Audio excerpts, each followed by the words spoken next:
Hi, this is Miss Litton, and where are you right now, honors biologists? Only represented by 2, 4, 6, 8, 10, 12. 12 of you. Okay, so for your Unit 6 test, I tried to narrow it down to the top 10 things you needed to know. I'm not saying that I've limited all questions to these top 10, but I am saying if you can manage these top 10, you should be pretty successful on it.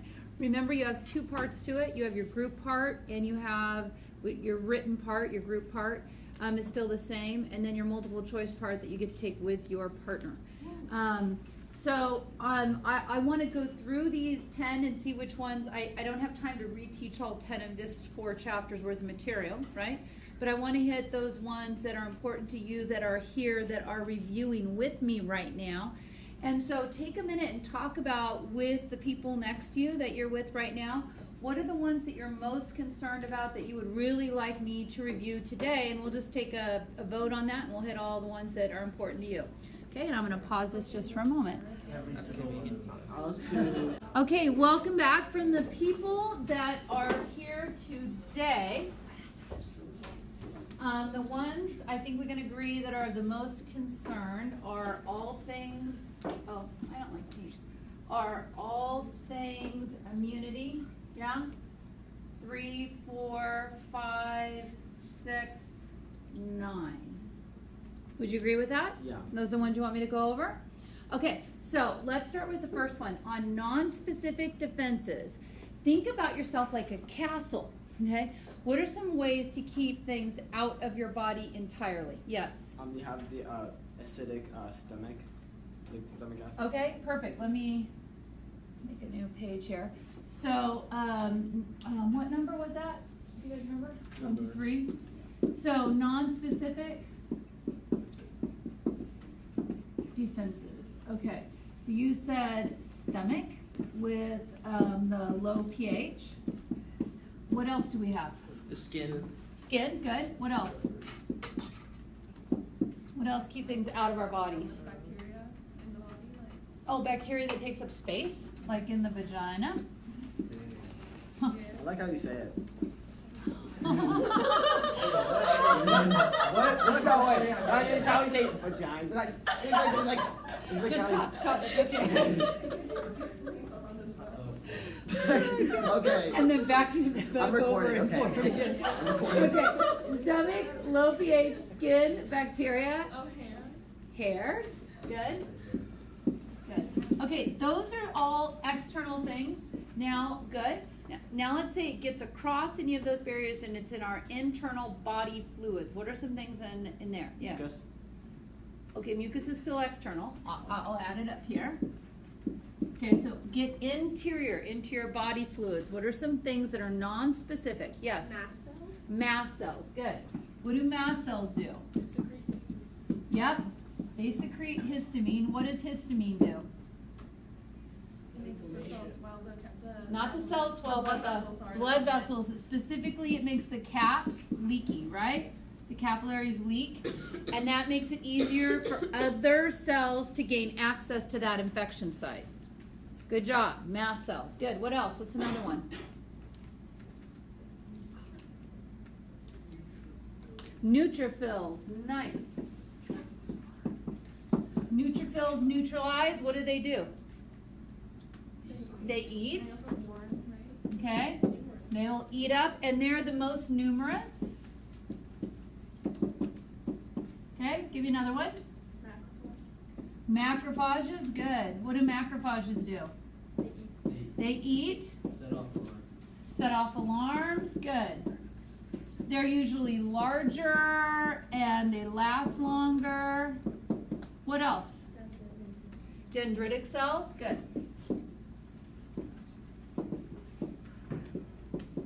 Also, what do? They eat debris. They clean up. Okay, some more. Natural killer cells. Natural killer cells in your vagina.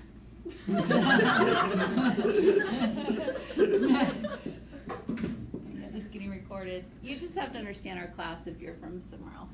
Okay. They kill cells. They could have been T cells, right? But they didn't go to the school of thymus. Good. Okay, give me another one. You look so nice today. Aren't you pretty? Aren't you handsome? I'm paying you a complement system. Yes. What do the complement proteins do? They what? Drill holes. Good. Okay. That looks good. We got that one down. Feel comfy? All right. Yes. Can you briefly explain the interferon interleukin? I can. Okay. Oh, sorry. So interferon and interleukin are both cytokines. Cytokines. Okay. Interferon and interleukin. Okay. Interferon is what's secreted by cells who have had a virus come in them, and they're like, protect yourselves, you know, and so they will interfere with the virus's ability to gain access to other cells because they'll tend to make it so that they are not as welcoming to a virus entering the cell. It's like locking your doors and windows, being more careful, more selective about what comes in you due to the release of interferon. And an interferon will only be out there when a cell has already been attacked by a virus. Okay, and then interleukin is, it kind of amps up your whole immune, where have you been? Yeah, both of you. Interleukin amps up your whole immune system. It's like the Red Bull sugary drink that, you know, like, yeah, let's fight, let's kill, you know, to help defend yourself. Good. Okay, we good on 3? All right. So now let's look at the next one we said, specific defenses. So that was the next one we wanted to talk about, the B and T cells. Okay, and if I was going to contrast B and T, okay, how do T cells work? What's their purpose? Yeah, that's cell to cell. With them being the T cell, and then this being an infected cell. An infected cell. So the T cell wants to kill that infected cell. So it's cell-to-cell combat.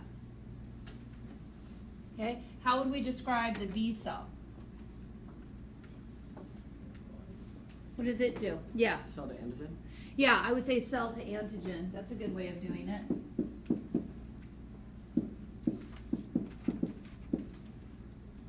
Antigen on pathogen. Okay, and how does it do that? It does it with what? Antibodies. And it marks the antigen. And it marks them, it could mark them for natural killer cells. It could mark them for cytotoxic T cells. It could mark them for macrophages to come along. It disables them when it marks them. Yes? So what exactly is the antigen? The antigen is if you look at some bacteria, if this was a bacteria or if you had a virus, it's surface markers. So the bacteria itself is the pathogen and the markers are the antigens? Yes, exactly. Exactly. What do B cells and T cells have in common? What do they both make? They both make memory cells for next time. Both of them make memory cells for next time. And so those are a cell that's generated and kept, and then if you come in contact with that same pathogen later, you can respond so much faster. Okay? What is the type of B cell? When a virgin B, if this were a virgin B cell, and if it comes in contact with some sort of pathogen, okay, when it comes in contact with it, that B cell will mature and make what? That B cell will mature and make what? Cells. What kind? Yes, do you know? Plasma cells. And plasma cells secrete antibodies.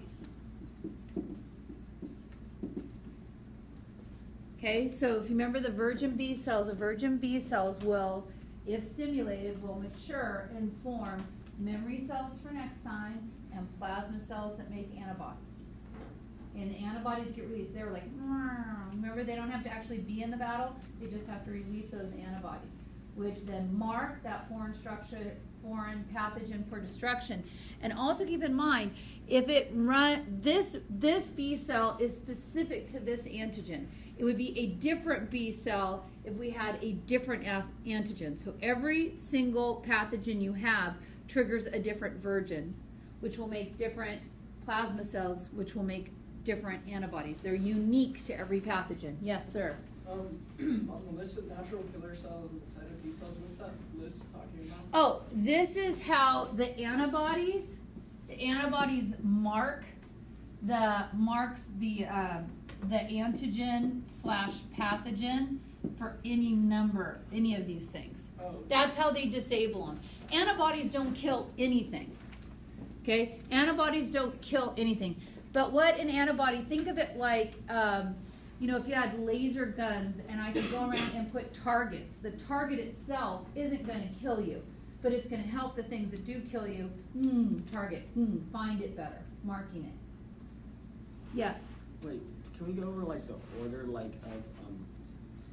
how it kind of goes like when macrophages eat and We can go over that. I want to hit this first, but then we can go over the order, absolutely. Okay, now let's talk about T cells and cell-to-cell combat. When a virgin T cell comes in contact with something, remember it has, you could have like a dendritic cell, okay? And that dendritic cell is going to present that pathogen, that antigen, this antigen right here. He will have eaten it and he is going to present it to a T cell. And that T cell is going to go, oh, yes. Okay? Now, there is a specific virgin T cell for every single pathogen. And dendritic cells eat the bad guys and say, this is what I've killed. Is anybody interested? And he goes around until he can find the virgin T cell that can recognize it. Then, at that point, this virgin T cell will grow and divide into what? Besides a memory cell, because they both make memory cell, it'll make a what? Cytotoxic T cell. That cytotoxic T cell is going to kill, right? And these are all specific, okay? Specific, both of these. There's only one type of cell or antigen that it can respond to. So that cytotoxic T cell will kill. Okay, what else will it make? Yes, this is called clonal selection, whether you're making plasma cells or cytotoxic T cells. Whenever you make a whole bunch of clones. Tell me, what's the next one? T cells. Helper T cells. And helper T cells are like the wedding coordinator of the whole process. They get the B cells to do their job. They're secreting interleukins. They're controlling and regulating the whole process. Okay, controlling and regulating the whole process. And remember, T cell has got to fight. The only way to talk to a T cell is through MHCs. And remember, most cells have MHC1s, just a single thing that displays their antigen. Most cells in your body have MHC1.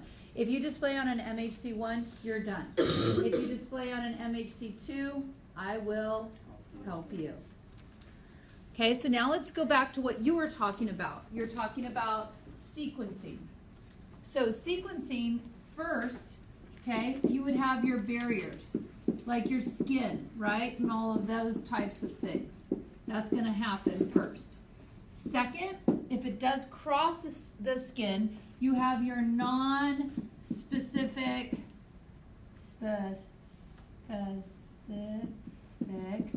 responses like natural killer cells, the complement system, mast cells, okay, dendritic cells, macrophages, all of those guys are going to come into play. Now, the third thing is your specific immune response. And that is broken down into two categories, right? There's antibody mediated, which is your B cells, okay? And then there's your cell-to-cell, cell-mediated, which are your T cells. These are going to take care of any of your free pathogens that are out there in your blood, like just floating around, any kind of viruses that you have, any kind of bacteria that are out and about. This one, cell-mediated, is any of your infected cells. So by dealing with both of these, you're dealing with all the ones just swimming around out there in your body fluids, as well as the ones that got inside your body cells. And the T cells do cell-to-cell combat and take care of the ones that got in your cells. The B cells will mark those free antigens with antibodies, which will then trigger destruction of them. Can you reiterate the difference between MHC1 and MHC2? Yes, okay. So almost every single cell in your body, what happens is, this is like a general way our cells respond. Whatever's in our body, it's like let me reiterate that. Whatever's in our cells are constantly communicating out to all the other cells what's inside. They can't help it. Whatever's in, they go, It's like a cell that can't keep a secret. Somebody tells it a secret, here it is, okay? So most of the cells in the body display on an MHC1. And that's because most of the cells in the body aren't able to handle any kind of pathogen. So if they get infected, they have some other job, you know? Their job is to make insulin, you know? Their job is, you know, to make thyroid hormone. Their job is to make pepsin. You know, they have different jobs, different roles. So they don't have the ability to really do anything to defend themselves. If a virus or pathogen gets in them, that's it. You know, you're sick. So they display the pathogen on MHC1. A few cells in your body, which are part of your immune system, have MHC2s. When they're displaying it, they're doing it as a badge of honor. They're saying, I killed this thing, and I'm looking for somebody to help me kill the rest of them. So they display on an MHC2, I will help you. Their cell surface receptors, they'll be like, this, I killed this, I killed this. And then they go around trying to find the virgins that can recognize it and stir those virgins up for clonal selection to make a whole bunch of B cells and a whole bunch of T cells that will fight them. Okay? So they're the starting point of the whole specific immune response when they display on an MHC2. Who has MHC2? Dendritic cells do. Macrophages do. Those are called antigen-presenting cells. They're the ones who have MHC2. Also B cells have MHC2. Yes? So are plasma cells only from B cells? Yes. And then plasma cells are also considered memory cells? No, you'll have some that are memory for next time. You'll make some of those as well. Not as many as you would. Not as many as you would plasma cells, because you're just trying to generate as many antibodies as you can. What the memory cells are good for is you don't have to have collaboration with the virgin B and the virgin T coming together and agreeing, this is a pathogen, let's go ahead and respond. The non-virgin cells, the memory cells, they've already responded once. You know, the jig is up, so they can, boom, go to town a lot faster. So memory cells could be B or T? There are memory Bs and there are memory Ts, so there are one or the other. Okay, what else on that? Yes? So I don't understand when you say like virgin T cell versus the cell that has the MH1 that like caught the virus and like presented it. I don't understand what the difference is between that Okay, and virgin so what happens is dendritic cells will eat anything. So will macrophages. If it doesn't belong in our body, it'll eat it and display it. They are non-specific. They are the vacuum cleaner of the cells. They'll eat anything and they will display that. Okay, what you have to make is a clone army of soldiers, both Bs and Ts, who can respond and find every one of those pathogens, whether they be hiding out in our own body cells or in our blood plasma. And that's why you need a clone army of Bs and Ts. And how do you get a clone army started? by a presentation cell going, here's a bad thing I ate. Now, it could eat what it considers, not one of our own, and there's not a single B or T cell that is stimulated by it. They're like, I don't care. It's peanut butter. Don't worry about it.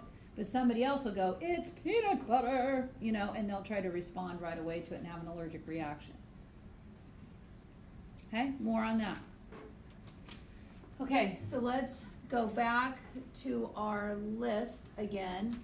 Okay, so we did specific defenses, Bs and T cells. We talked about that. Immune system, inducing it, and side effects. So let's talk about that. So you can induce your immune system by really coming in contact with something like an actual pathogen.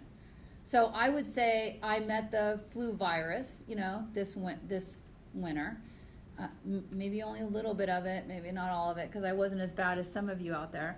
I met it, so I probably developed some memory cells against it, and so then hopefully if I come across that same flu virus again, I won't get sick. Another thing I could have done is I could have gotten a flu shot, which would give me a weakened version of what's out there, and it can induce my immunity that way. Those are both examples of active immunity. If I made memory cells and antibodies, I have active immunity that will be with me for the rest of my lifetime. Okay? Borrowed immunity is if I went and reached behind my desk right now and there was a snake, and it bit me, okay? I don't have time to develop immunity because I'm going to be dead, right? It's a poisonous snake, so I need to go get some anti-venom. So I'm going to go get somebody's antibodies right now. So my body gets that venom tagged, disabled it. It's not, that toxin's not going to hurt me, but I don't have any memory for the future. I just borrowed it short term. Okay? Babies breastfeeding. Okay? You don't want the baby to get sick, so you breastfeed them. Whatever antibodies mom has, baby has. That's passive immunity. They're not actually developing any memory cells until they come in contact with that pathogen and make the antibodies on their own. Then it will be active, because those antibodies are only going to last so long. So that was inducing it. Side effects are things like autoimmune diseases. This when we forget ourselves, when we attack our own cells, like rheumatoid arthritis or type 1 diabetes, those type of things when we attack our own cells. Or when you wear earrings that bug you, those are T cells going, and they think bad metal, and they start to respond to it. Okay, questions on 5? Okay, all right. So let's do number 6, comparing the nervous system to the endocrine system. Both are for control. Whose effects are more long-lasting? Yeah, endocrine is long-lasting, long-lasting, whereas the nervous system is quick. Okay, protein versus steroid hormones. Who goes into the cell, directly into the cell? Do you remember which ones? Steroid goes in, okay, whereas protein hormones trigger second messengers. Remember that? They stand at the door and knock and trigger a second message inside. Positive versus negative feedback. Which one is go, go, go, yeah, amp it up, amp it up, amp it up? Which one would that be? Positive feedback. Negative feedback is, not too high, not too low, not too high, not too, keeping it at a set point, just right. Contrary hormones are just like they sound. Okay, insulin and glucagon are contrary to each other because insulin will lower blood glucose levels and glucagon will raise blood glucose levels. Exactly. Okay, any other questions on 6 you want to go over? Okay, the last one you wanted to talk about was the neuron structure, function, resting, and action potential. So let's talk about that. So if I drew a neuron, not all neurons look like this.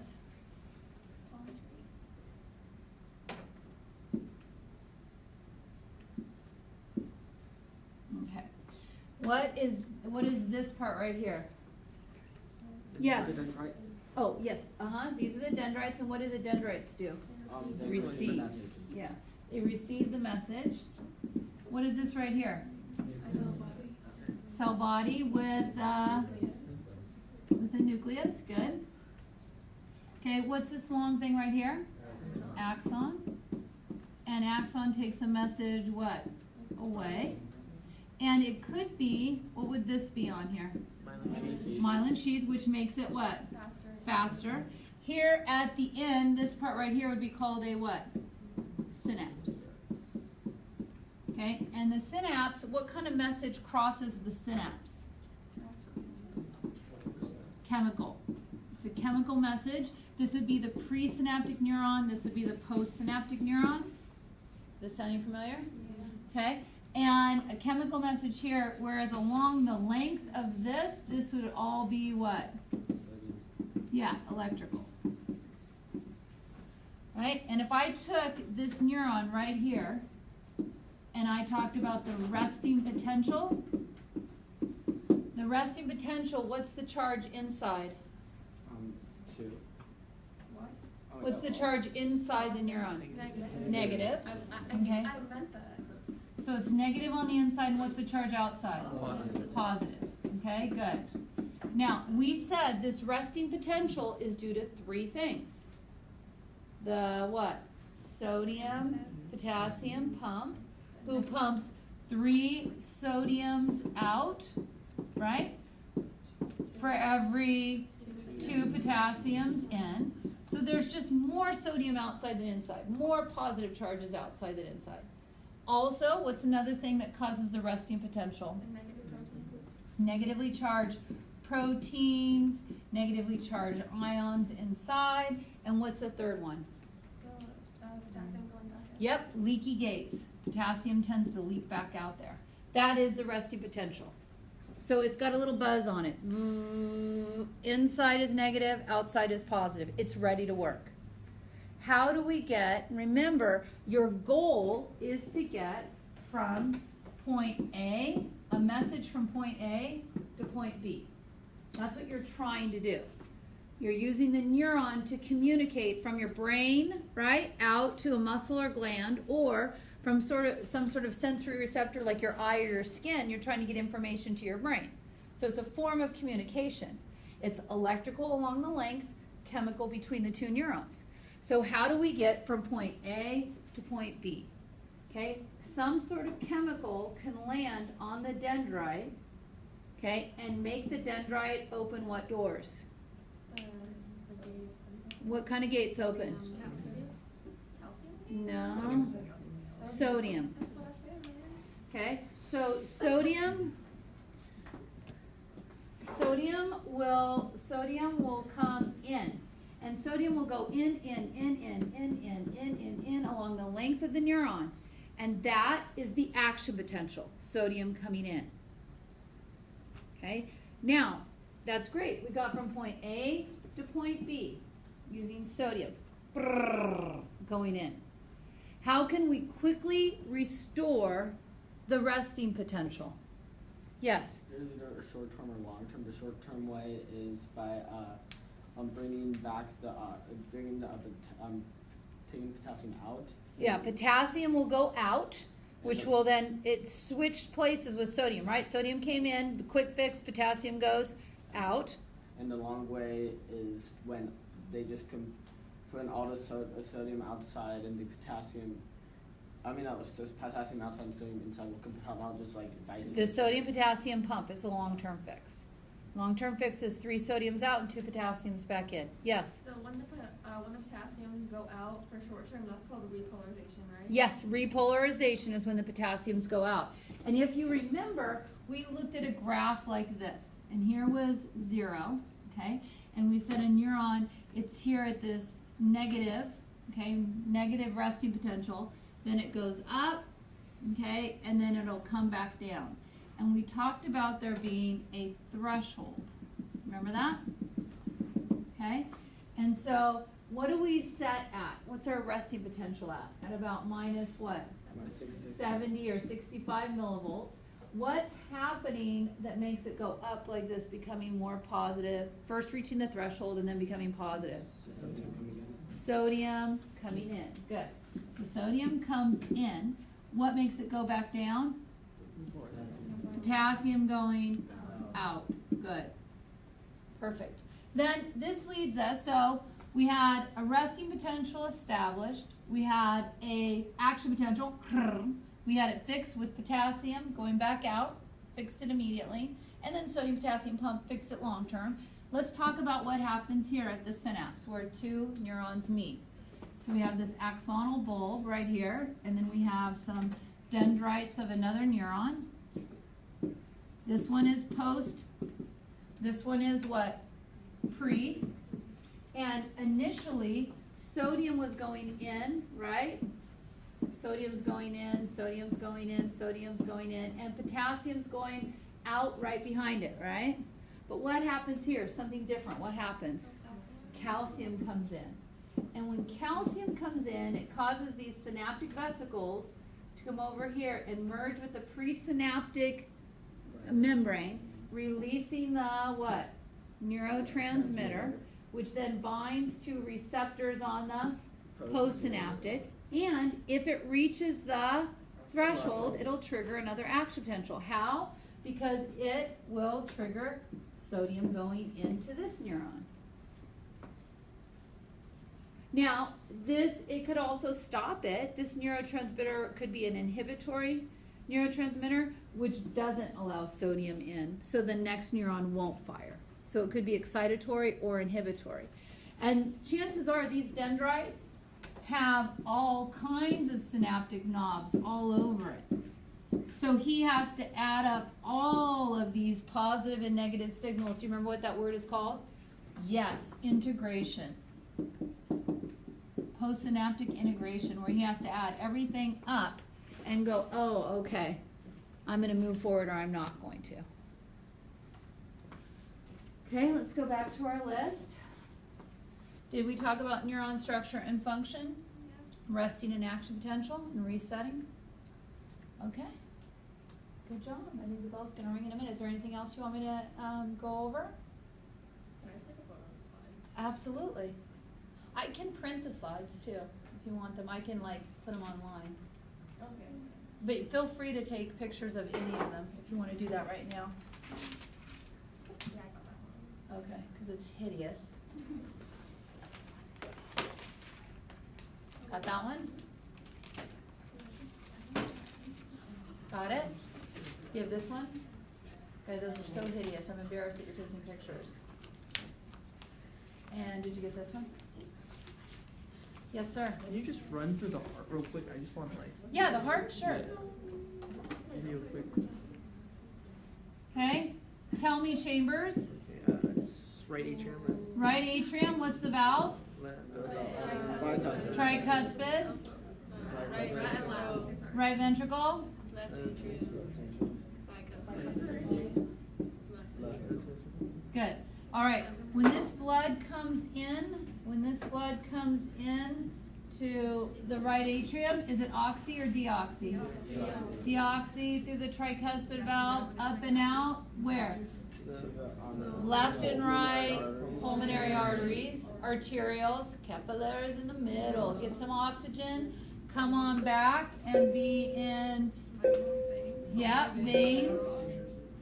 Left atrium, bicuspid valve, left ventricle, and out the aorta. And then it's going to go arteries, arterioles, capillaries in the middle, venules, veins. If I said structure and function, you would tell me arteries have more thick walls, muscles, because they have to take the force of the heart contracting. What's a word for heart contracting? Systole. Right. And then I would say capillaries are only one cell thick to allow for exchange. And veins have valves to keep the blood flowing in one direction. Okay, good job, guys. Good review. Have a piece of toast. Remember, it's going to be early tomorrow morning. I love toast too. I want some toast though, but I got one.